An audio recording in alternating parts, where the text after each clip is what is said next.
Gen জি মানে generation জি, এদের ভবিষ্যৎ নিয়ে আজ আমরা কথা বলবো। এমন একটা জেনারেশন যার সামনে একদিকে যেমন অপার সুযোগ, তেমনি অন্যদিকে গভীর সংকট। একবার ভাবুন তো, একটা জেনারেশন যারা চোখ খুলেই হাতে স্মার্টফোন পেয়েছে, মানে ১৯৯৫ থেকে ২০১৪র মধ্যে যাদের জন্ম, তারা তো প্রযুক্তি আর সুযোগ সুবিধার একেবারে স্বর্ণযুগে বড় হয়েছে, তাই না? কিন্তু মজার ব্যাপার হলো এত সব সুযোগ সুবিধা পেয়েও বলা হচ্ছে এদের ভবিষ্যতই নাকি সবথেকে বেশি অনিশ্চিত। অদ্ভুত না ব্যাপারটা? কেন এমন একটা প্যারাডক্স তৈরি হলো? চলুন এর উত্তর খোঁজার চেষ্টা করি। তাহলে আসল প্রশ্নটা হলো, গড়বড়টা ঠিক কোথায় হলো? কি এমন ঘটল যে সব থেকেও কিছু নেই? চলুন এই রহস্যের গভীরে ঢোকা যাক। আসলে এই পুরো গল্পের শুরুটাই হচ্ছে একটা অদ্ভুত অমিল দিয়ে। তাদের চারপাশের পরিবেশ আর তাদের মানসিক স্বাস্থ্যের মধ্যে একটা বিরাট ফারাক। এই যে টাইমলাইনটা দেখছেন, আমাদের আগের জেনারেশনগুলো, মানে যারা বিশ্বযুদ্ধ দেখেছে, চরম দারিদ্র্যের সাথে লড়াই করেছে, তারা কিন্তু একটা শক্ত ভিত্তি তৈরি করে দিয়ে গেছে। আর জেনজি ঠিক সেই তৈরি প্ল্যাটফর্মের উপরেই দাঁড়িয়ে আছে। আর সেই প্ল্যাটফর্মের সবচেয়ে বড় স্তম্ভটা কি? ইন্টারনেট। ভাবা যায় ২০০০ সালেও যেখানে ইন্টারনেট ব্যবহারকারী ছিল মাত্র ৩৬১ মিলিয়ন, সেখানে আজ সংখ্যাটা প্রায় ৫ বিলিয়ন। একটা বিশাল লাফ, তাই না? আর ঠিক এখানেই সে প্যারাডক্সটা আরও পরিষ্কার হয়ে যায়। দেখুন, এত সুযোগ, এত কানেক্টিভিটি, কিন্তু তারপরেও জেনজির প্রায় ৭০% বলছে তারা মানসিক সমস্যায় ভুগছে, আর ৫৮% তো জীবনের কোনো উদ্দেশ্যই খুঁজে পাচ্ছে না। ব্যাপারটা বেশ গম্ভীর। আচ্ছা, এই যে একটা দিশাহীন অবস্থা, এর পেছনে একটা বড় কারণ কিন্তু আমাদের সবার পকেটে থাকা একটা জিনিস, সোশ্যাল মিডিয়া। গড়ে একজন জেনজি ইউজার দিনে ৪ থেকে ৬ ঘন্টা সোশ্যাল মিডিয়াতে কাটায়।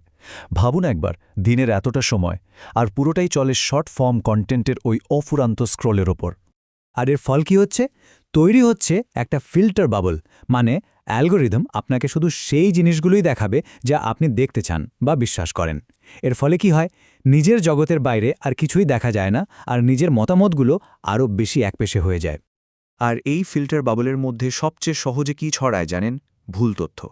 কারণ একটা কথা আছে, ট্রুথ ইজ বোরিং, মানে সত্যিটা প্রায়শই আকর্ষণীয় হয় না। ভাইরাল হওয়ার দৌড়ে সত্যিটা পিছিয়ে পড়ে। এবার আসুন আরেকটা ভয়ঙ্কর দিকে নজর দেয়া যাক। এই অনলাইন জগৎটা কিভাবে একটা ফাঁদ তৈরি করেছে।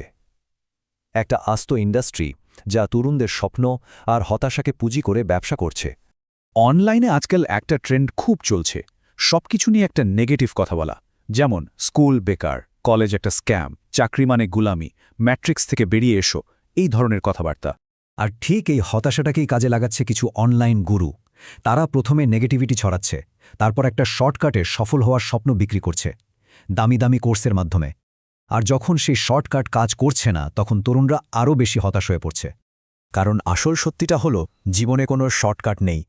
এই কোর্সগুলো রাতারাতি সাফল্যের যে স্বপ্ন দেখায়, সেটা একটা মস্ত বড় মিথ্যে।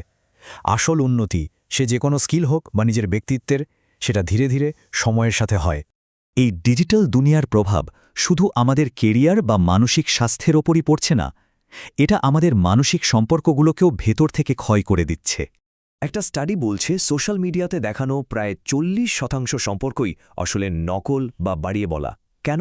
শুধুমাত্র লাইক, কমেন্ট আর ভ্যালিডেশনের জন্য, মানে অন্যকে দেখানোর জন্য সম্পর্ক। এর ফলে কি হচ্ছে? সম্পর্কে ইমোশনাল ইনভেস্টমেন্ট কমে যাচ্ছে, হুকআপ কালচার বাড়ছে, ব্রেকআপ প্যাচআপের একটা চক্র চলছে তো চলছেই, আর বিশ্বাস, সেটার তো অভাব দেখা দিচ্ছেই। ফলে একটা স্টেবল, লম্বা সময়ের সম্পর্ক তৈরি করাটাই কঠিন হয়ে যাচ্ছে। আর এই সব কিছুর চাপ, এই উদ্বেগ, একাকিত্ব, এগুলো থেকে মুক্তি পাওয়ার জন্য অনেকেই একটা সহজ কিন্তু ভয়ঙ্কর রাস্তা বেছে নিচ্ছে, আর সেটা হলো নেশা। গত ৮ বছরে ভারতে ড্রাগ অ্যাডিকশন ৭০% বেড়েছে। ৭০%। সংখ্যাটা শুনতে হয়তো কম লাগছে, কিন্তু এর মানে হলো প্রায় ১০ কোটি মানুষ, দেশের জনসংখ্যার একটা বিশাল অংশ এর শিকার। আর সবথেকে চিন্তার বিষয় কি জানেন? এই বিপুল সংখ্যার মধ্যে সবচেয়ে বড় অংশটা হলো ২০ বছরের কম বয়সীরা, মানে সেই জেনজি। তাহলে এই সব কিছুকে যদি আমরা একসাথে দেখি, তাহলে ছবিটা কি দাঁড়াচ্ছে?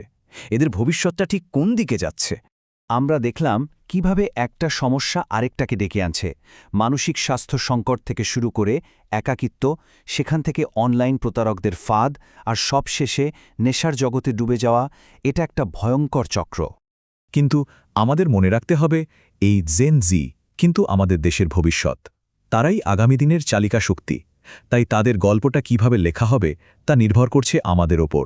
তাদের এই সমস্যাগুলো নিয়ে খোলাখুলি কথা বলাটা এখন সবথেকে বেশি জরুরি।